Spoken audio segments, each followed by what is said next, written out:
qof kastoo dhiig bixiya wuxuu ka qayb qaadanayaa badbaadinta nolosha dadka kale. hal mar oo dhiig la bixiyo waxay caawin kartaa ilaa 3 qofood oo u baahan dhiig si degdeg ah. Dhiigga la bixiyo wuxuu muhiim u yahay hooyooyinka la kulma dhibaatooyinka dhalmada, bukaanada qaliimada gala, dadka qaba dhiig yaraanta daran iyo bukaanada loo sameeyo kaliya sifeynta iyo kuwa la xanuunsan cudurrada raaga sida cudurrada kansarka. Dhiig bixintu waa muujinta ugu wanaagsan ee naxariis iyo isku duubnida bulshada. Markaad dhiig bixiso waxaad gacan siinaysaa qof laga yaabo inaadan garanayn balse u baahan caawimaadaada si uu u sii noolaado. Si bukaanada dhan ay waqti kasta u helaan dhiig ammaan ah, waxaa loo baahan yahay dhiig bixiyaal joogto ah oo mutadawwiciin ah.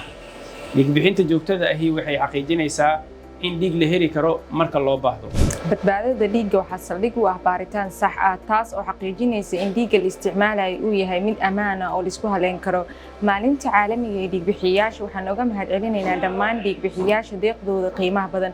Dhiig kasta oo la bixiyo waa hadiyad nololeed waana tilaabo muujinaysa bini'aadanimo, naxariis iyo mas'uuliyad bulsho. Bixi dhiig, badbaadi naf. Bixi dhiig oo badbaadi naf. One drop of humanity, give blood, save lives. Dolmar Specialty and Teaching Hospital. Higsigeennu waa caafimaadkaaga.